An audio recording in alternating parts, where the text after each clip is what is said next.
Hello and welcome to the Remaining Sane, Finding Peace in Our Chaos podcast, a podcast about both theology and police work. I'm your host, Will, and in today's episode, I interview famed apologist and former LAPD detective, J Warner Wallace.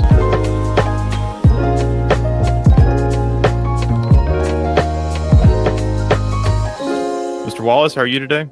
Doing well. And you know what? I'm so glad we're doing this because we have a website that we also do called the Thin Blue Life. And I want to get this podcast, when we get done with it, I'm going to post it there because I want people to be exposed to all the different, it's what a great combination, right? You think, oh, are we the only ones out there that are talking about police work through a Christian lens? You kind of feel, it can feel like you're alone almost out there doing that. And it's nice to see that somebody who's an entirely different generation than me is actually taking the lead and doing this. So I want to congratulate you for that. And yeah, for sure, we'll be posting this there as well. Well, thank you. Yeah. I kind of realized, I think I was talking to you about this.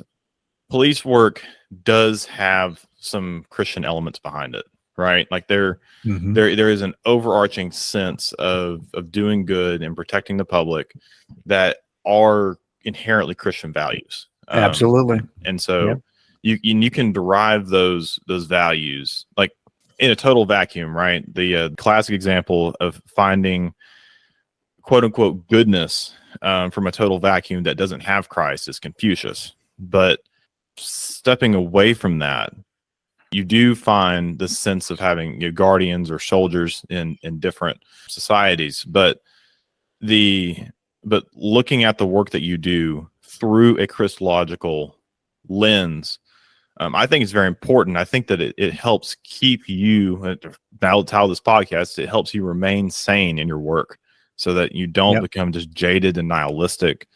And these are things we've talked about before with different people, that only by hanging on to Christ that are we able to keep ourselves away from really going down these dark paths. Well, and I still struggle with that, even though I do have my identity in Christ. I still, I mean, you can say you have your identity in Christ, but I wonder sometimes when my life just gives it away, because there's nothing, when you do this job, which I did for, 25 plus years, you end up, wearing that superhero uniform every day. And it does become an important part of your identity, whether you like it or not, and you're proud of it. And I think it's one of the harder work-related identities for men and women to take off, to transition from. So if you're not feeling the tug of war of your identity now on the job, you will when you retire. Trust me. Oh well, no, I'm clear on that. No, it definitely is an extremely captivating job because state law here says that you're a police officer 24/7, and so you can't take that away from you, right? The reality is that if you police in the community that you live in, then you look at that community you inherently through a police officer's lens, even when you're off. Well, as a matter of fact, what it comes down to, the thing that's the most burdensome and why I think it creates the kind of trauma it creates for us, or the kind of stress it creates for us, is that the cop in the room is probably the person who is at the bottom or the foundation of who's responsible for what happens in that room. So when a cop responds to a call, well, who's responsible for how this goes? The cop is. And this means that if you're in a state in the United States where you have this 24/7 responsibility, like you don't have an option of just sitting by and watching a crime and being if you're required to act like a cop 24/7, that means that you never imagine a place in your life where you never get to allow the responsibility to belong to somebody else. And if you're always responsible for how this thing turns out, then it's that burden is just because responsibility comes with it, the disappointment if it doesn't turn out well. That's why sometimes when you're with your wife and you think, well, I've got the headship in my relationship, this is not that doesn't mean I have power. That means I bear the responsibility, because the person who makes the decision is responsible, therefore, for how that turns out. And to be honest, there's lots of days when I don't want that responsibility. I'd much rather I not be in charge. I might not be the head of this decision, because it's just but what we are called to do as men is to take that responsibility and shoulder it as a gift to our wives, the same way we shoulder the responsibility as cops as a gift to our community. Yeah. But if you can't ever take that off, that will eventually wear you out. Once again, there are certain practices that you can do to recenter yourself. We talked about prayer. We talked about, trying to get away from this for a little bit. In fact, I had a guest a couple of weeks ago mentioned that one of the most efficacious things she did was they went on like this 3-day wind-shaped marriage retreat. And so my wife and I, we're going to do one of those just to get away from this for a little bit, because sometimes it's good that people don't know what you do, right? And so then because you don't want to be talking about this 24/7, so it's good to find stuff that's outside of this. That's why I've got a couple of hobbies. Go ahead. And the problem with this, right? Because this is something that we both struggle with, even in two different generations, is that this, what we do as cops, is there's no one else who has this responsibility. I always put it this way: we are the one necessary profession upon which every other profession is contingent. So when they formed the state of Tennessee, I guarantee you one of the first things they did was establish the county sheriffs. Whatever they called them there. And here in California, same thing. First thing that you'll see, all the county sheriff's departments have the exact same start date. They're this date at which the state was actually turned into a state. All those territories then had formal sheriff's departments, because we are the one necessary profession. You cannot do medicine in a city safely unless you have order that is assured by a sheriff. You can have volunteer firemen, but you got to have a paid sheriff in town. And that's the first thing you put in place. And the problem with that means that the buck stops with us. Yeah. And there are just times when you just need it to stop with somebody else. Like you can't bear that responsibility. And what it also means is does not put us at a place of privilege. This puts us at a place where, people stand on foundations and they pee on foundations and they spit on foundations and they dump their trash on foundations. You don't pay attention to your foundation until it cracks. You're walking on that sidewalk, you don't even care. You draw on it, you spit on it, you don't care about it. You're standing on it. And foundations are treated that way. And we've been treated that way. And we have to understand that, yep, we are blessed. We are blessed that we get to be part of the one necessary profession. We are cursed because we are part of the one necessary profession. So it's a double-edged sword. And that's why I think it's noble. What we do is noble, especially now when nobody cares for us. I mean, that's when it's even the most noble. Are you willing to do this? Were you only willing to do it when you could be the hero? Or are you willing to do it when people think you're the villain? Yeah, I went through the police academy. I got hired right before George Floyd happened. And so I went through the police academy while George Floyd and all that was going on. I got asked so many times, why are you doing this? Why would you ever jump into this right now? But I think that I genuinely believe that this era of turmoil and strife that's going on now is forming some of the best police officers that we're ever going to have, because the fire is going to, as iron sharpens iron, you're going to have some of a lot of the wisdom come down from the elder generations, but also some of the problems that we face are new and they're unique. What narcotics detective 10 years ago was dealing with Bitcoin, and now that's 80% of what a lot of the online drug transactions that are going on now. People are using Bitcoin. How are you going to trace Bitcoin through the dark web? And I don't know the first thing about that. All right. But that's there's all kinds of unique struggles that, this world brings upon. And, we can't just say, oh, I'm not going to deal with that. I mean, we have to deal with that. Yeah, I think you're right. And I think that what's tragic about it is, I hope you're right also, that it's going to, iron sharpens iron. It's going to build the best. Here's where my concern is. We have to decide as a culture, do we want police to continue to be proactive? We're not, there are patrol. We have a division in our law enforcement agencies, unlike the fire department, which is called patrol. And those are the largest percentage of, have been classically the largest division in any patrol, in any law enforcement agency is the patrol division. And that's of course true for us too. And those guys are not out there just to handle calls. They could handle that from the station. They're out there patrolling to do what? What do you want us to do? Do you want us to really suppress crime or stop crime? Because there's no one driving around looking to see if this guy looks like a fire starter. That doesn't happen in the fire department. It only happens on the patrol side. Mm-hmm. And that's a very difficult job, a difficult position to put us in. And what I'm seeing in Los Angeles County anyway is a hesitancy. Especially, we are in a county in which the DA is actually coming after police officers. And so now we're at a point where we're wondering, okay, given a choice, wouldn't it be wiser to be the last guy to arrive? Yeah. Probably. Yeah. Wouldn't it be wiser to do nothing proactively? Why would I want to do anything that might just open up a case against me? Now, this is where I fear this, because that is our job. That's why we have to be proactive. And if we're not, what happens is that I do believe in that broken window syndrome. You stop making your bed, and before long you stop cleaning your bathroom, and before long the house is a mess, because it's that one, if you let it go, if you don't button this thing up, we do have a tendency to let things go. And I think what happens is George Floyd changes the industry in a heartbeat. That death, that case changed our industry in a heartbeat. But young officers who now refuse to do their job, because by the way, they're going to pay you the same whether you make 5 stops today or make none. So that takes about 10 years to see the impact on culture. It doesn't happen immediately, and then once it's happened, it's hard to reverse.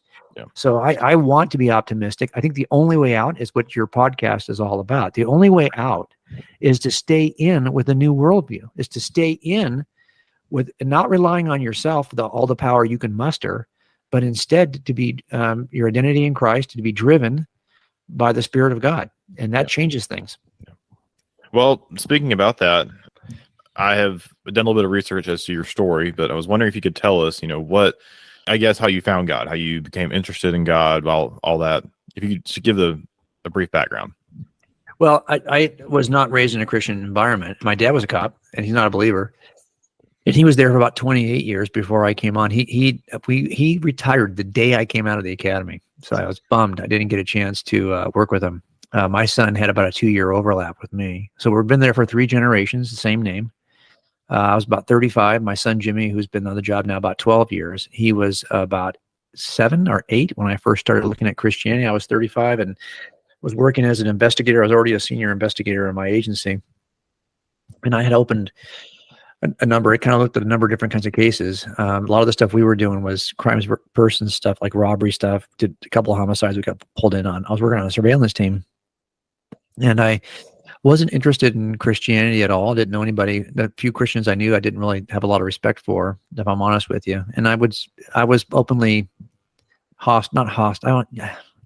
I would mock Christians quite a bit. And a lot of people we would take to jail would tell us they were Christians, so they were easy to mock. So, these people would be wearing a cross on their neck while they're going to jail, slinging dope or whatever they were doing. Or they just tell us, I got saved at this big event and now I'm taking them to jail for a bank robbery. I'm thinking, really?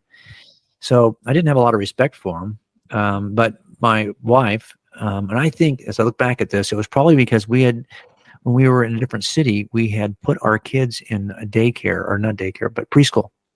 And the preschool was a Christian preschool. And then, now they were in school, regular school, and they were no longer in that preschool. And then Susie, she always kind of wondered, should we raise our kids? I think she was just wanting to continue that experience, probably. I need to ask her about that. But anyway, so we ended up, she was safe like for years, 2 or 3 years while we were living in this neighborhood. Let's go to church. Let's try a local church. And I had a buddy who I was working with. To be honest, I didn't think much of him. He was always asking, hey, you should go to church with me. And he had a big church here he was attending. But also finally one Saturday, I said, okay, if you want to go tomorrow, I'm happy to go as a non-believer, because my dad, I didn't tell her that, but my dad's a non-believer and he's happy to go to church. He doesn't think he thinks what's the downside? It's not true, but it is helpful in raising kids. So I would be willing to go the same way. But the pastor, this was a big seeker-sensitive back in those days. They'd call these big seeker-sensitive churches. And the one thing about it was... I don't know what that means. Okay, a seeker-sensitive church, basically. Are you just being obnoxious, or do you No, not I'm know being what that serious. means? I've never heard the term seeker sensitive. Are you kidding me? What are I'm you? dead serious. You must be a Listen, young. everyone jokes I'm 12 years old in my department, so I'm. Well, you know what? My Yeah. son's the same way because he looks like he's younger than his age. You know, he's 35 and looks like he's 22. Yeah. But so anyway, but yeah, seeker-sensitive churches are basically just the idea was that the church is designed almost like an outreach event every Sunday, where you are more sensitive to the seekers in the room than you are to the believers in the room. Okay. And I think there's some problems with that approach, probably, but for me, as a seek, and I wasn't seeking, I was just in the room because of my wife. I think probably Susie was more, for sure, she was more open to this than I would have been. So maybe she's the seeker they were trying to reach. But Yeah. this pastor looked pretty ordinary, and he was wearing like looked like a neighbor. He could have been my neighbor. And he threw out Jesus.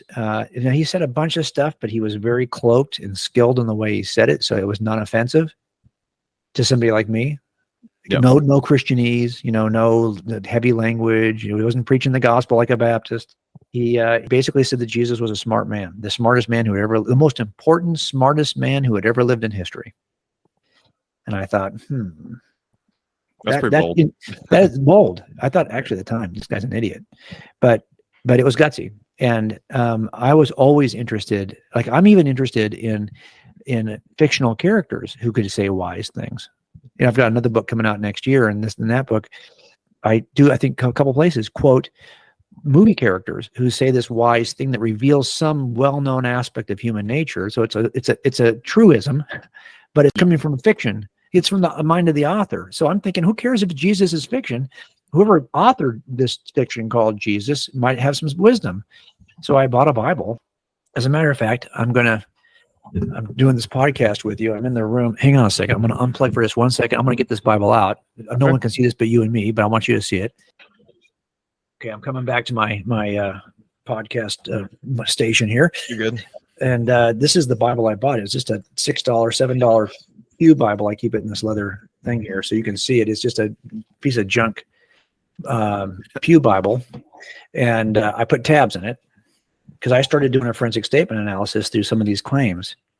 Now, I knew I'd do forensic statement analysis because I had been working investigations for enough time, and I've been to a bunch of interview classes. A decent amount of people who are not police officers who listen to this. Okay, so forensic statement analysis is basically you just take a written statement before you do the interview with your suspect. You have them write a statement on a piece of paper that has X number of lines. Usually it's got 12 on each side, and you're basically going to say, or if you have 12 in the front or 24 lines in the front, you're going to basically say, hey, usually it's 12, and you'll say, hey, I want you to write down everything you did yesterday from the time you got up to the time you went to bed. Yesterday is the day of the crime. And then he will write down all this, and you're going to examine the statement first before you do the interview because it's going to give you insight into what you want to interview. And that statement you're examining for deception indicators, like I can usually tell where he's lying and what time of the day he's lying in.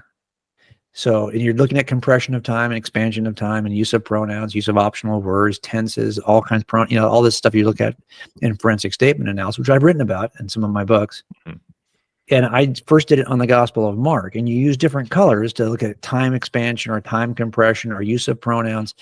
And it looks kind of like everyone's Bible, I guess. But for me, it was all about the forensic statement stuff. I was looking at it to see if there was evidence in Mark's gospel for Peter as a source, because ancient sources tell us that Papias, for example, says that Mark is writing down Peter's testimony as he's sitting at the feet of Peter in Rome. Well, if that's the case, I should see some evidence of that in the account. And so I started to look at it forensically. That's what started this whole thing for me, was just examining the Gospels as eyewitness accounts. And so that's what I eventually convinced me that this was true. And then I ended up writing the first book, which was Cold Case Christianity, which now is in its 10th year. And it has kind of become like, as people read it. So that's great. Yeah, and I hope it's helpful to some people. Yeah. So I hope it's helpful. But that, it wasn't like I was I had a book in mind, Yeah. I did this process. I determined that the Gospels were reliable. I was stuck with the person of Jesus. And that is so helpful for us. Look, we're all, those of us who do listen to this, who are cops, or case makers. By our very nature, we are case makers. If you're working patrol you see that car go by, you're thinking to yourself, do I have probable cause for the stop on this? What are you doing? You're making a case in your head. That case will eventually end up on paper. Then you make the stop and you're talking to this guy and you're thinking, do I have probable cause to get in this car? You're making an additional case, which is also going to end up on paper. You eventually take the guy to jail. What's my reason to take him to jail? You're making a case in your head. You get taken to the DA. Got to make that case to the DA. The DA eventually goes to trial. You're making the case to a jury. We are case makers from the moment we stop somebody all the way through trial. And that's who I was, case maker. Yeah. So I needed to know, is there a case here? And once I discovered there was, well, that changed everything for me. I became obsessed. Because C.S. Lewis once said this. He said, if Christianity is not true, it's of no importance. If it is true, it's of critical, infinite importance. The one thing it cannot be is moderately important. Yep. And that's the way I looked at it. So I was all in or all out. And the people who knew me and saw this transformation, they said, oh, you're going to end up being a pastor. I just know it because I was all out. I was very openly ridiculed Christians, thought the entire thing was stupid, and said it a lot. And so when people saw this change, they're like, oh, you're an extremist in one direction or the other. And now that was true. I eventually did become a pastor. Yeah. So currently you're also a professor. Is that correct? You're at. Yeah. So I'm the kind of person that turns corners. And when I turn a corner, I don't usually go back. Yeah. But I did, I worked as a cop for years and as a cold case detective. And I still have a couple of open cases, not my choice. They just don't solve as quickly as you might like. So for example, I've got two that I've been out of the agency for 10 years. I don't think they've moved maybe 5 feet on those cases because you're waiting for breaks. You're waiting for something to change. You've kind of exhausted every lead you have, but something does end up changing and you get a phone call and off to the races, here you go again. So those kinds of cases stay open for a long time. And so I do have cases I probably am going to get sucked back into. But in the meantime, I'm writing about Jesus. And I pastored for a number of years bivocationally, right? While I was working as a detective, I would volunteer as a pastor. And trust me, if you'll be willing to volunteer 30 hours, people will take your 30 hours. So, that's where I ended up. And I ended up leading a church, a Southern Baptist church plant, which I had for 5 or 6 years. And then I wrote Cold Case, and it changed everything for us. And now we're doing this, but it's a season. And like you and I were talking about earlier, that the most important thing I can say is that if you're listening to this and you're a cop, at some point you're going to encounter trauma. Something's going to traumatize you. Or when I say trauma, I don't want to, like, if you're a cop my age, you're like going, really rub some dirt in it. Like we all experience these things. We don't get shook up over them. We're men. But the reality of it is we do get shooken up over them. And we're shaken in a different way. And we maybe have a different kind of a response to that, not necessarily a good response.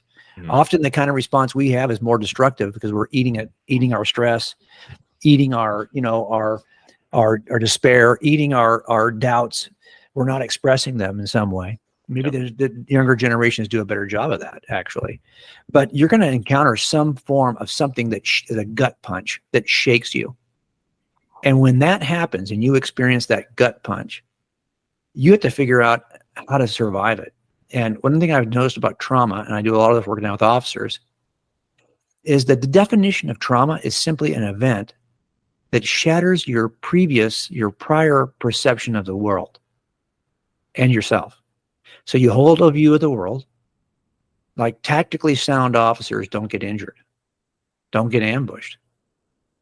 And then suddenly you get ambushed. And now your view of like, well, if I do things a certain way, this shouldn't happen to me. And it happens anyway.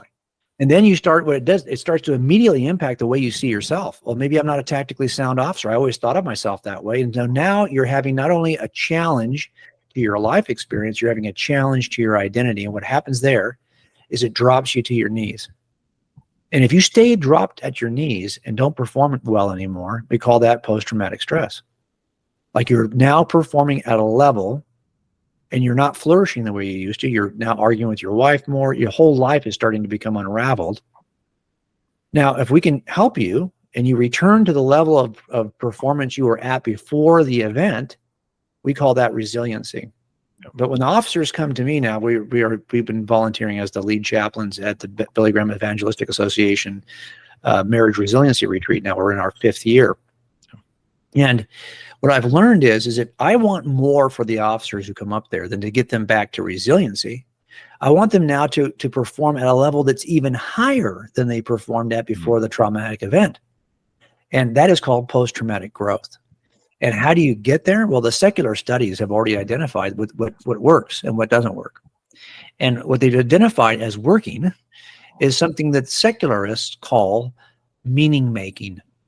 Meaning making. I call it meaning finding, because you cannot, what they're trying to do is figure out, where does this trauma fit in the overarching story of your life?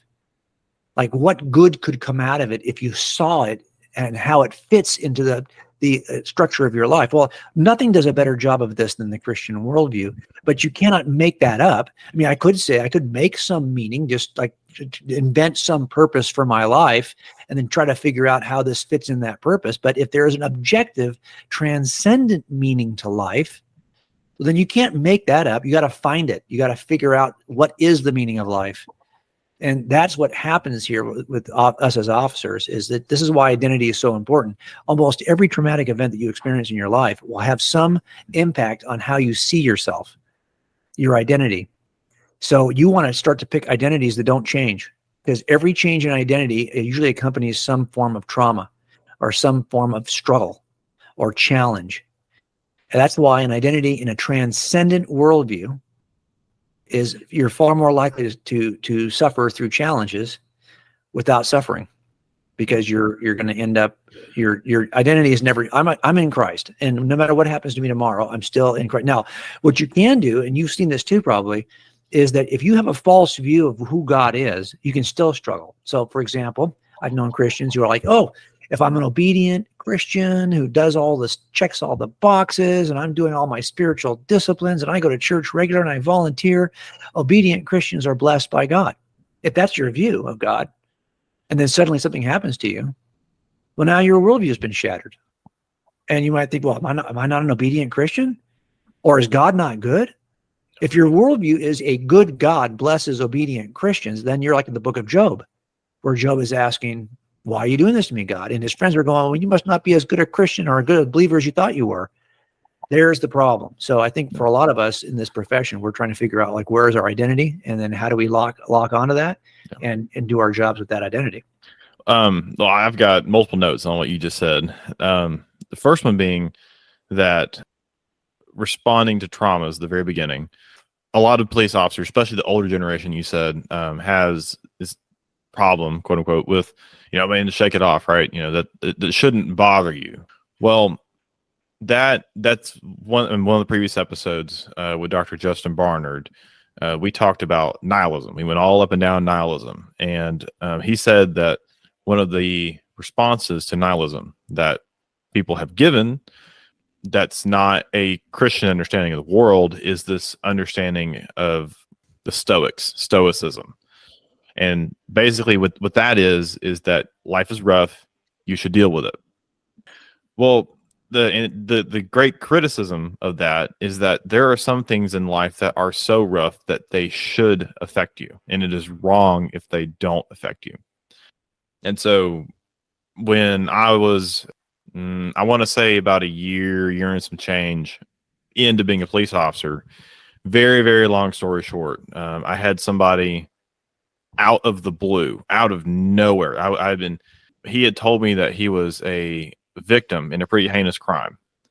Out of completely nowhere, jump and try to take my gun from me. I had to, recalibrate. I had to get that guy in custody. But after that, I was thinking, what did I do wrong? How am I supposed to walk away from this? Because now I can't. This guy said that he had been a victim of a pretty awful sexual. Well, full disclosure, it was rape. Mm-hmm. And then, how am I supposed to walk away from this? I can't even trust a rape suspect to not assault me. Right. A rape victim, you're saying. Yeah, right? A rape victim. Yeah, right. To not assault me. Yeah. I can't just transpose that on everybody, because not everybody's out here to assault you. Right. Nor can I say that, with I being a quote unquote bad cop, what reasonable person expects that to happen. But that did do a little bit of recalibrating. And so now, even though I may be on calls and it's nothing going on, I'm really conscious about my space, because something like that has happened to me before. That's right. And if someone questions me about it, I can tell them the story, so that's why I stay back from people. No, absolutely. And I'll tell you something though. I'm going to come at it a little slightly different way. You've had a guest on who's spoken a slightly different way. So I do think that part of it is that some things should shake you. But this is a job where you're two competing interests as a cop. Your one competing interest is that you swore a pledge, a duty to, if need be, sacrifice your life to protect your community. At the same time, you want to get home at the end of the shift. And those are your two competing interests. And in order to make those competing interests possible at the same time, we develop what we call hypervigilance. So this is the idea that I'm going to walk up on every car stop as if this guy's trying to kill me until I determine quickly, hopefully, and hopefully tactfully, that, without offending the guy, that he's not trying to kill me. So when we walk up on a guy who's run through a red light, I don't walk up on him like, oh, maybe he's just late for dinner. I walk up on him like he's fleeing the scene of some robbery, because I don't know why he ran that red light. And one of those two approaches might get me killed. So I'm going to walk up acting as though he's the worst possible scenario. And once I find out, hopefully you can dust this guy off and you can talk it back down. But you start off with, do me a favor, get your hands on that steering wheel. Why? He's just late for dinner. Why you treat me this way? Because I don't know who you are. Yeah. and I have this competing ambition, one, to protect my community, but two, to get home tonight. I got kids too, and I want to go home. And I have to figure out how to do both of those things simultaneously. This hypervigilance that we all experience as cops is a killer. And it really it messes with our communication with our wives. It messes with our mental health. It messes with our anxious nature. It messes with our off-duty time, because it takes about 12 hours to come off that hypervigilance. It just makes a mess of your life. But it is the way that we go home safely at the end of the night. And I think what part of it too is that as a culture, we have, let's be honest, we have moved away from a biblical view of masculinity. And we have moved toward a more gender neutral view of humanity, in which there really isn't a difference between men and women. Yep. And the scriptures describe the female partner in your marriage as the weaker sex. That's how they're described. Well, they are physically weaker, typically, on average. Yeah. But they're also described that way because we need to protect them from things that will hurt them, not just physically. Yeah. And what's happened is we now, and so I think what we see is that in that environment, it wouldn't surprise me a little bit, at least, if men become more easily hurt. Like you can only imagine what it sounds like to my dad's generation of cops when they hear mantras like "silence is violence." Okay. Okay. I mean, to that generation, it's like, are you kidding me? This is a generation that came back from Vietnam and just sucked it up and made a life for themselves, or they crashed and burned because they couldn't make a life for themselves from all they saw in Vietnam. But those who survived it did it by rubbing some dirt in it. And I think that's why it's a little, I think also we are not a generation that has experienced even the more broad experiences of war. That World War II generation, a large percentage of men saw some terrible stuff and had to learn how to live their lives afterwards. And now we are not, the percentage of men who have to endure that kind of hardship is much lower than it was in generations earlier. Even for me, I mean, I grew up in that perfect sweet spot where I was not involved in a world war. So I think part of it is that we have to be careful to say, yes, some things ought to traumatize us, or we're not even human. But at the same time, don't do this. Let's put it this way. Now I'm going to say this, and you might take offense to it, but I'm just going to say it. Not you personally will take offense to it, but people who are listening might not like it. But I always say that in order to do the jobs that we do, we have to draw a very tight circle around the people for whom we are willing to cry. So if my nephew gets shot in the forehead, I could work that case. You know why? I've drawn the circle tighter than my nephews. It's me, it's my wife, it's my kids. Basically, that's it. I could work anyone else's homicide because I might have to. But I can tell you, when you get to that kid who's been killed by his father, and it's brutal, if you're going to internalize that and see your own kid lying on the floor there, you are not going to be able to work that case. So what kind of people does this develop in this industry? People who are pretty calloused, because I can't be traumatized by this either. No. I might have another one tomorrow. We are one of the terms I read this somewhere, that police officers are the vehicle or the vessel. I can't remember if it's a vehicle or vessel through which the government views trauma, or the government views evil doing. I can't even quote it now, but but essentially we are the lens through which the government has to deal with crime occurring. Crime right. is very nasty and dangerous and not fun for most people to deal with. But we are the lens through which we have to present that back to the government. Well, let me So, say something. This is something that always strikes me as interesting. So I'm a Christian, I'm a Christ follower, and I want to be conscious of my words. I don't want to speak profanely, but you know very well that in that the force escalation, if you look at your levels of force you're going to use with people, that your physical presence is the first level of force. I can walk into a room, and if you're big enough, I had partners that were 6'5", 280 pounds. When they would walk in the room, pretty much everybody would just go along with the program. They wouldn't do that for me. Pardon me. Why? Because I'm not 280. Your physical presence is often the first line of defense. Then what's next? What's your words? It's what words can I use? Now, there are times in certain settings that the culture now expects extreme civility from us. Yet if I'm civil with the person I'm talking to who is not being civil, that person I'm talking to is very profane, I could say, sir, I need you to stop doing that. And likely I'm going to get in a fight. Yep. Or I could say something that's a little bit more profane and direct, and he's going to go, maybe I won't try this guy. Like he's trying to figure out, who am I? And he's using my words either against me, or he's evaluating me through my words. So then I'm stuck as a Christian trying to decide, okay, so look, if words alone could prevent me from having to use the next level of aggression, and I don't want to use the next level, I'd much rather stop with words. But the only words that will work in this setting are words I don't even feel comfortable saying anymore. Now what do I do? And I think this is just another level of what we have to process as Christ followers, right? And I think the world has no patience. If we're on a video and we use that kind of language with somebody, and let's say it doesn't work, 9 times out of 10 it does, but this time it doesn't. Well, now we're seen as the provoker, because we provoked this with our language. I mean, you can't win one way or the other. But often it's calculated on our part. We're trying to figure out, how can I keep this where it is right now and not let it escalate? And a lot of it is you're going to meet verbal aggression with verbal aggression. And then the guy says, okay, I'm done. So this is a challenge, I think, for us as Christ followers. This is why I think some people think that we shouldn't be in the industry at all.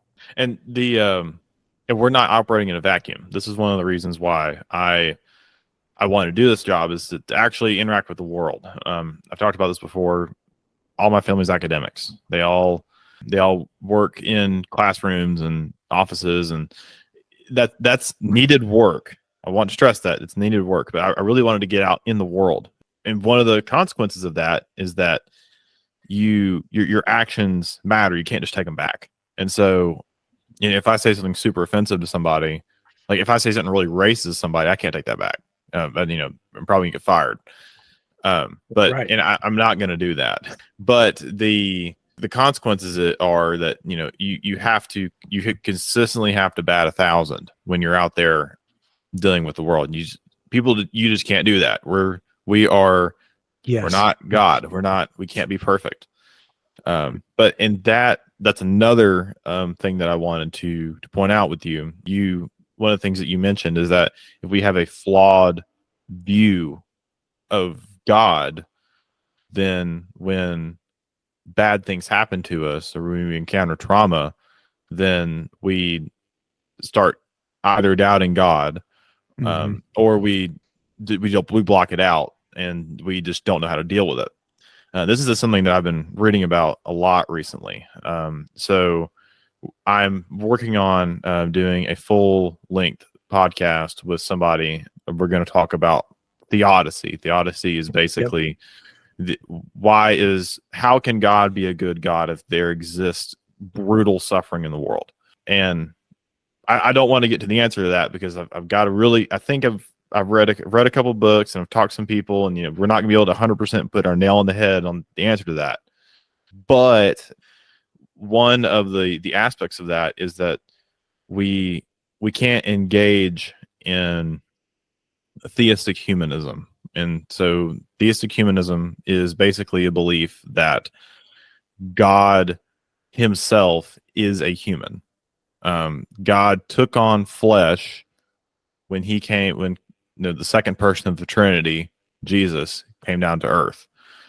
But we can't apply our human expectations upon God.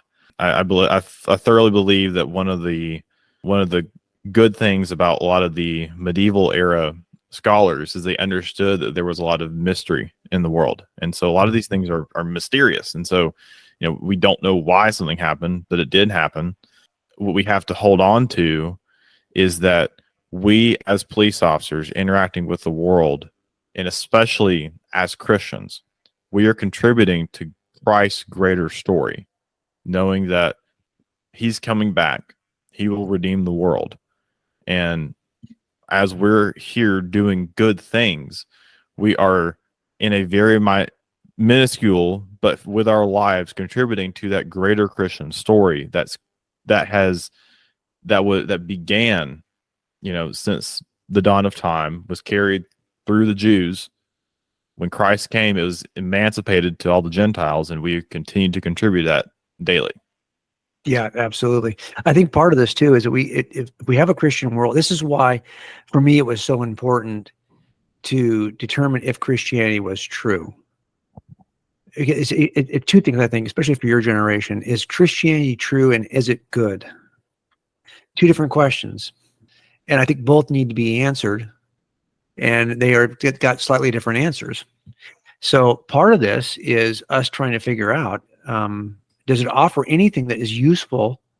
If it's true, look, it can't be good if it's not true. I mean, I suppose you could find some useful delusion. My dad always thinks that Christianity is a useful delusion, and I kind of thought that way too for a lot of years. But I don't want to believe a lie, and so that's why I think most cops don't want to believe lies, and that we're trained to figure out what is the truth. That's what every investigation is, to get down to what actually happened. And so I think for us, we have such a high priority in truth, what actually happened, that and you're not going to stand tall during a challenge if you just think this is just your opinion of the world. If you know this is true, that even on days when you're not feeling it, on days when you're like wondering, why God would you do this? But if you're convinced that there is a God, well, that's a much different view of the world. And I think also identity, right? So if your identity it's you, if you're searching for your identity in the modern structure of the city of man, right? Like Babel, right? Why do they build that? To make a name for themselves, it says. And it's about identity. Well, there's a city coming, but it's a city in Revelation. It's God's city, the city of God. And so you have two ways to identify yourself. One is you're a citizen of the city of man, or you're a citizen of the city of God. That's your choice. And Paul says in Philippians that we are right now citizens of heaven, citizens of that city. And that's two different ways to be human, two different ways to live. It just is. If you're going to make your own identity, then get ready. You're going to be constantly working hard to prove you're better than somebody else, or you're worthy. You're going to be stressed all the time. You're going to be super competitive and cynical of others who maybe got something you thought you deserved, because you're constantly trying to build your own reputation, your own success in your career, because you're identified that as who you are. And it's going to change the way you act with others. It's going to change the way you love your wife, change the way you select your wife. It's going to change the way you work at the job, what your goals are. You'll become far more selfish, far more distrusting of others, far more competitive with others. And there's no peace in that. All there is anxiety, anxiousness. This is what happens when your identity is in the city of man. But if your identity is in the city of God, well, now you already know you can't achieve anymore. And it's never been about your achievements anyway. But by the way, is the unique feature offered by Christianity. Every other worldview, you earn something through good works. You have to do something to stay saved. This is the one worldview that says, no, it could never be about that, because the minute you do something to be saved, if your church attendance or even taking the sacraments is something that is salvific, well, then trust me, if you do it 3 times this month and somebody else does it twice, you're going to feel more empowered than they are. And you're going to feel less empowered than the one that was there every week. It's competitive, and we are comparative. So I think the idea that this is offered freely is an important part of our identity. You don't have to do anything to achieve it. You have to surrender something to achieve it. And that's a completely different way of looking at the world. But by the way, that's a worldview that begins and ends in humility. And the next book I've written, which is called The Truth and True Crime, that book talks about the one attribute of human flourishing that is hidden. It's in every study, though. They do studies now of what it contributes to human flourishing, and the academic secular studies demonstrate that that one attribute will improve your grades, improve your income level, improve your mental health, your physical health. You'll live longer, have deeper relationships, be a better employer, a better employee. It's humility. And that's not something you can ever achieve. You can't pursue humility because the pursuit becomes prideful. Mm-hmm. Humility is something that's realized. It's something you have to surrender to. When you properly assess who you are before a holy God, and your identity in Christ should do that for you, because you know this is not a position of authority. My position in Christ is like Isaiah standing before the throne of God. It knocks you to your knees. You suddenly realize, don't even look at me. I'm not even worthy to have you look at me. Yeah. Well, when you're in that position, you are just a different person. You're a different father. You're a different husband, different employee. One of the great quotes from C.S. Lewis is, humility is not thinking less about yourself. No, it is not. It's not thinking less of yourself. It's about thinking about yourself less. Yes, and I'll tell you, and I've heard that quote, and I think he's only half right on that. And I'll tell you why. Because Scripture says you are to think less of yourselves than others, not to think less about yourself. But Scripture tells us it's both. It's not an either or. It's number one, stop thinking so much about yourself. And number two, realize you're not who you think you are. You're not all that great. And that's helpful, because if my identity is dependent on my success at work, like I'm the top detective, I got more arrests, blah, blah, blah, blah. At some point, somebody's going to surpass that. It's just going to happen. And there's always going to be a better version of you out there. That's why your identity can't be in that stuff, because you're just going to always suffer from comparison. Yeah. And it's stressful, right? So, and we do that at work all the time. We keep stats. And how many self-initiated field activity stats? How many self-initiated felonies arrests did you make? I mean, this is ridiculous. Yeah. How many people you put in federal prison? Yeah. And so we do this. Why? Because we're constantly saying, I'm worthy, I'm worthy, I'm worthy, I'm worthy. And we're trying to prove it to ourselves and to others. Promote me, right? Right. And if exactly. And so if we can finally just get comfortable with the fact that God sees you as worthy, He's willing to die for you right now. And if your identity is in Him, what that means is, and how I usually put it with the guys I'm working with in Alaska, is that, we have a tendency to want guidance, but we want to be in charge, really. So if you've ever done this where like someone will tell you how to get there, like, you'd rather just take the information, okay, I know how to get there. And you might even get lost trying, but at least you're in control of the car. But if you would just let the guy sit in the car next to you, you wouldn't have to memorize the directions. When you get to the next turn, he'll tell you to turn. And you'll get there because this guy's been there before, and he's now not giving you guidance that you pridefully want to get him out of the car and take, but he's actually acting as the guide. So what happens is we are not willing usually to let God, we'll take guidance from God, but we aren't really usually willing to let God be the guide. I don't want you in the car with me. We want control of the car. So a lot of what we're doing in the job is really a reflection of the fact that we're so prideful. We will not submit ourselves in humility to the God of the universe. Because we're used to being the one where the buck stopped at. That's right. Let me grab a book. I'm actually going to quote something. I want to make sure I get it right. Yeah, no problem. I'm going to keep the audience busy while you're doing that. I'm going to make fun of you and talk trash about. Oh, too bad you're already back. Dang, I was trying to talk trash about you while you were gone. I couldn't get a chance to get anything off before you got back to the microphone. Dang it. Okay, so you brought up one of the second question for my generation is Christianity good? Yeah. Or is the church good? One of the things that a little bit of background about me, for a while was a hardcore utilitarian or rationalist. So I believe that, modernism was good. That the Renaissance and the Enlightenment especially brought about good changes in the world. Go down this full rabbit hole of rationalism, and that's what your old belief was. Yes, and I'm way against that now. I'm very very much believe that we should all pursue Christ. Full stop. One of the arguments that I would use is that the church was, or rather Rome. So like Rome and Greece were these great laboratories of academia, right? So these good ideas of modernism we still use today that came from Greece and Rome, went away during the Middle Ages, and then came back during the Renaissance and haven't left since. And that we should continue to pursue these things. And I realized a while back that these ideas, the good ideas of this world, that the church is the ultimate thing that changed the world. The Christ coming down on the cross and the founding of his church changed the world. Yes. If we and how I typically say it is that Christ initiated a worldview that had more impact on literature, art, music, education, science, and even other theistic worldviews than any other historical figure. Mm-hmm. So his impact is, if you love the arts, you can thank Jesus for being the most drawn, sculpted, etched, painted figure in the history of historical characters. There is no other historical figure who's been more imaged than Jesus of Nazareth. And not only that, the top artists in every genre of art history have all imaged him. This can't be said of anybody else in history. Music, we are a singing worldview. We've had more impact on music, the creation of musical instruments, minor scales, major scales, musical notation, harmony. All of these are inventions of Christians who are creating music for the church primarily. What other worldview has somebody who is singing to a live audience every Sunday? That's called Christianity. That's the local church.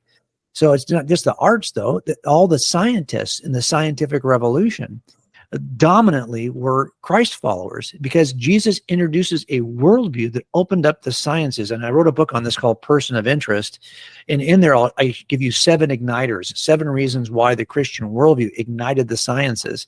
As a matter of fact, the top 10 universities, no one has contributed more to universities than Christianity or to education. Why? Because Jesus didn't come to make converts. The Great Commission is about making disciples, teaching them everything that I have taught you. It's a teaching worldview. The top 10 universities in the world today were all planted by Christians. Christians have founded more universities than all other groups combined times 10. I have a list of these in Person of Interest. I just think in the end, we have underestimated the impact that Jesus has. An impact that's not just, well, so what?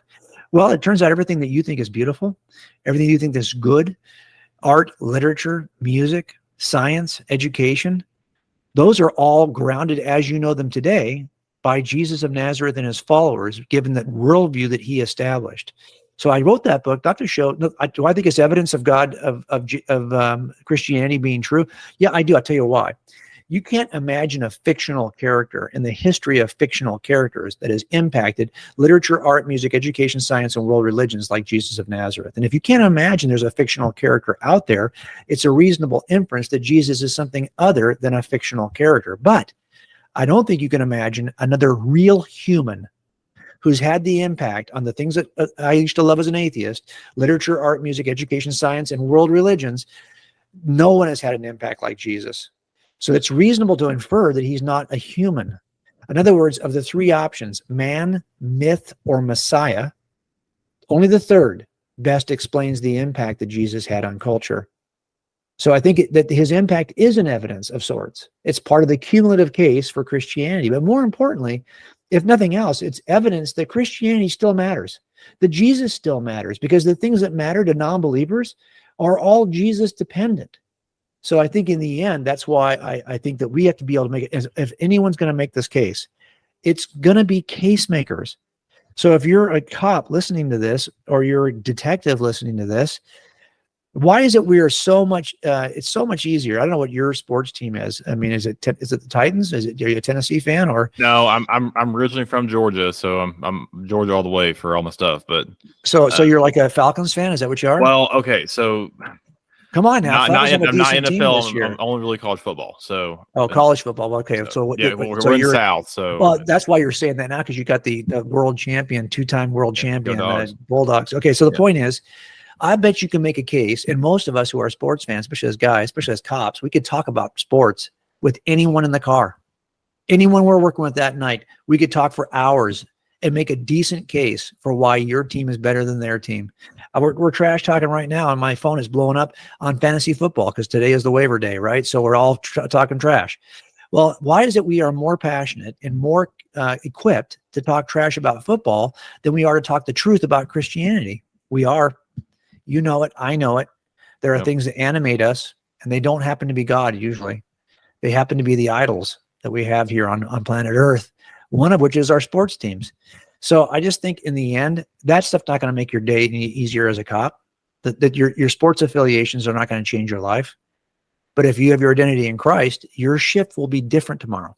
Your shift will feel different. You'll work that shift differently. You'll interact with people differently. You'll have different set of expectations, therefore a different set of responses to what happens to you.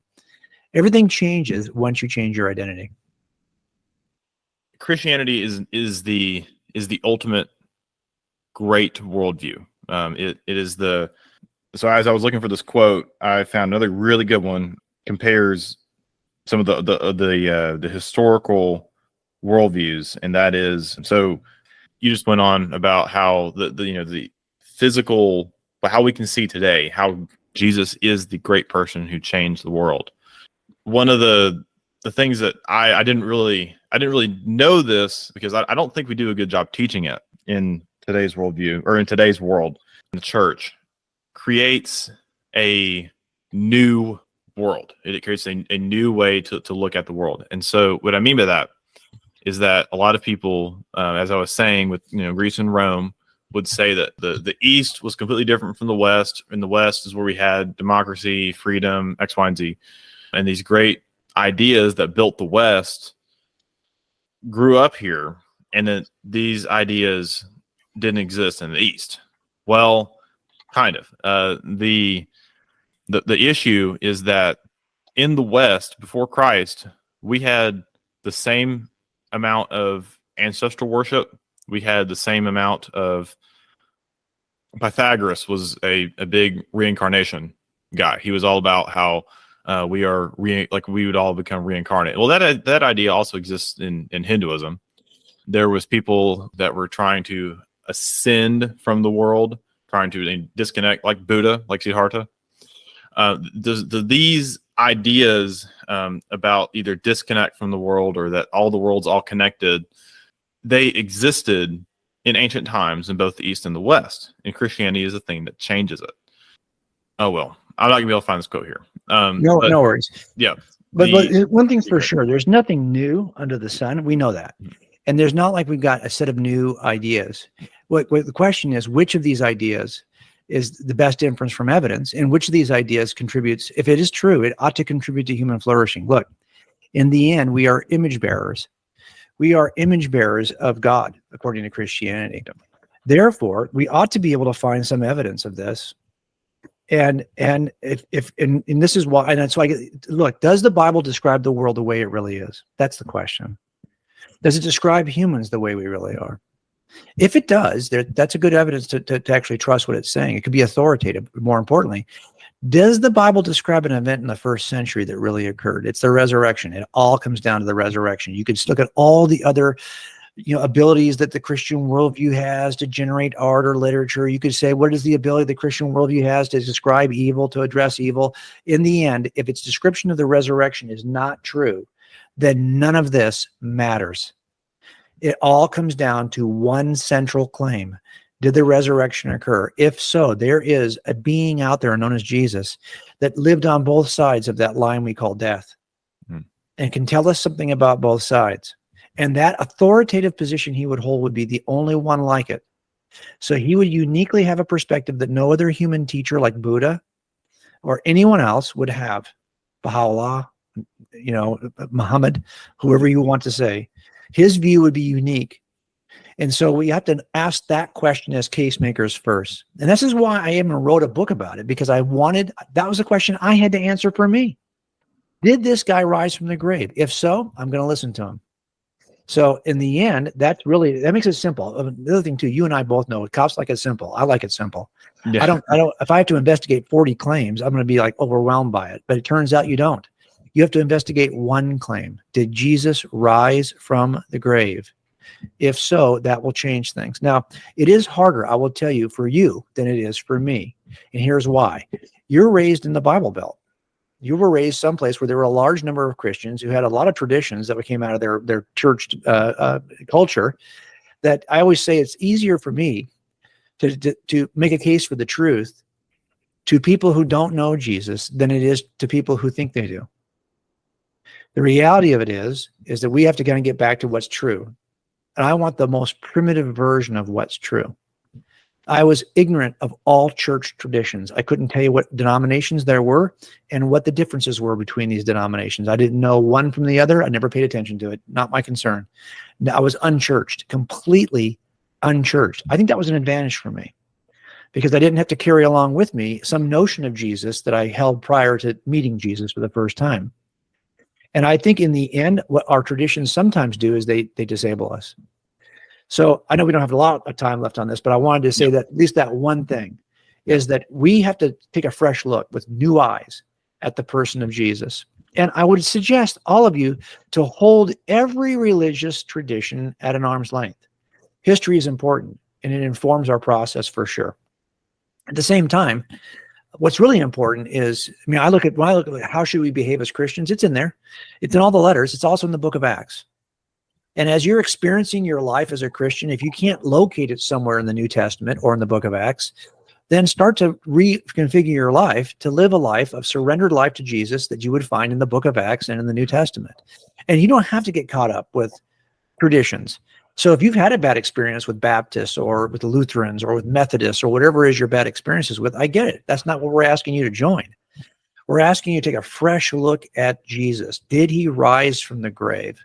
And then you can, if you are discerning enough, like, do you trust your friend's view of your favorite sports team? No, you've made that case for yourself. You've gathered that together. You're looking at your fantasy sports team. You built that special team on your own. Well, it turns out you could have your own relationship with Christ. It's completely guided. It's got the parameters, the fences that are called the New Testament. They keep it within boundaries. Yeah. But in the end, I want to be a scholar. Like all of us as cops, here's what happens, dude. At your age, we form our identity based on our toughness, our athletic prowess, our sharpshooting, all the stuff that makes a good cop a good cop. When you get into your later part of your career, it's not based on any of that because you can now run a lot faster than me. You can chase a guy a lot further than I can chase him. The reality of it is now I have to have what comes to this age, and this is wisdom. So I want all of you listening to this to have wisdom. Well, wisdom is something you get from Scripture because wisdom, when it's ancient and when it's grounded in transcendent moral truths, that's really trustworthy wisdom. Yeah. So if you're going to master something, don't master your penal code. Don't master your MOU. Don't master. Instead, how about mastering the book? The book that is God's word. And if you have that, if you've mastered that, you'll be a source of wisdom in your agency. And wisdom is, when it's grounded in ancient wisdom that has stood the test of time in the unchanging nature of God and in the unchanging nature of who we are created as biological image bearers. Because the reality of it is culture can change. You're still the same biological being that God created. And if you want to know what your purpose is, if I hold up a widget and say, what is this for? You don't know. Well, you could say, what's the brand? And you could Google it. And once you find the manufacturer's page, you can figure out what it's for. It turns out the surest way to know the purpose of something is to return to the manufacturer and see what he built it for. Mm-hmm. Same is true for us. If you want to know what your purpose is on the job, return to the manufacturer and you'll figure it out. Yeah, we are, once again, this is something we've hit over and over, is that we are little images, or we are icons of Christ. We're not Christ, right. But we are, but we have to try to, bear his image. And how you do that is not to work harder. It turns out this is the one worldview that says that if you adopt it and you could become a believer, other worldviews say now God is going to fight for your battles. God's alongside you. This is a worldview that says that once you become a believer, God is inside you. The Spirit of God now resides in you. Mhm. You are now the temple of God. Well, think about that. So what that means is I don't need to try harder to be Christ-like. He's in me. I need to surrender harder. I need to surrender to what I know is true. Stop trying to do it on your own power. That's my struggle. Is that I keep on thinking, well, okay, I got to do more. I got to do these 5 things. I got to do these disciplines. I got to do. That's what you do if the God you worship is not residing in you. You're trying to attain, you're trying to reach him. If the God you worship is in you, you're simply trying to get transparent and visible so that he could be seen in you. Yeah. And that's where I struggle, is I'm still trying to be in control. And folks, that is a game that is just ripe for trauma because you're going to fail. And how you live with failure then becomes how you move forward tomorrow. Yeah. So anyway. Yeah. Some of the sacraments that, we practice, and whether it be in one tradition or the other, are meant to form you to do that. And that's confession of sin. Obviously, you stand in front of somebody else if you're in my tradition, but if you're in, whatever, you actually articulate that you've messed up, right? That you have to surrender that out. Marriage, every day, over and over. I've been married almost 4 years, and so it's every day it's you have to give yourself, right? Well, we're getting close to the top of the hour here. I was wondering if you could give a couple things for us. The first one is we want to contact you or find out more about you. What are a couple resources that we can use, and talk about your new book that you've got coming out. And the last one is, do you have any parting advice for police officers or listeners of the show? Okay. Yes. Pretty quick here. You can find me at coldcasechristianity.com, coldcasechristianity.com. Now we have a website that's basically Christianity from a detective's perspective, but we have a website that is detective work from a Christian perspective, and that's called The Thin Blue Life, thethinbluelife.com. So it's kind of the opposite of these two things. And we talk a lot about police stuff, 1 post a week on thethinbluelife.com. I'll be posting this podcast with you there. Okay, and we post 3 times a week at coldcasechristianity.com. And if you go to coldcasechristianitybook.com, you'll see the free offer we're making for anyone who purchases the book. I think that we as case makers should be case makers for Christ if we're Christians. And we have a course that we offer for free, 30 video sessions that you can take in your own privacy of your own home that'll help you make a case for Christianity. And actually, you'll be writing your own little booklet as a part of that process so that you can then return to your notes to make that case going forward. But my point is, that's all free if you buy the book. I want us to become really good Christian case makers. Now, that's what I would say to you as you leave. Look, it turns out that all of your diligence, your due diligence, your hypervigilance, all of your training is not going to impact you or your partners as much as surrendering yourself to the will of God, surrendering yourself as a Christian. So we can prioritize a lot of stuff. And we can talk about these, and they're important to talk about. It's important to talk about training, what we expect of our partners. If we get into a mess tonight, here's what I expect you to do. At the same time, if we don't have the same worldview, we can't even grow as partners in the car together. So if you're going to talk to your partner about something in the next month, find out where they stand spiritually and see if you can help them, see if you can introduce them to the King, because life changes and you'll suffer trauma differently. You will remain sane if you have surrendered your life to the King. So that's my advice to all of you. Mr. Wallace, thank you so much for joining us today. It's been a real pleasure. Remember, if you have any questions, comments, feel free to email remainingsanepodcast@gmail.com. Once again, that's remainingsanepodcast@gmail.com. You can also find us on Twitter at remainingsanepc. Please remember to subscribe, like, and leave a review. Have a blessed rest of your day.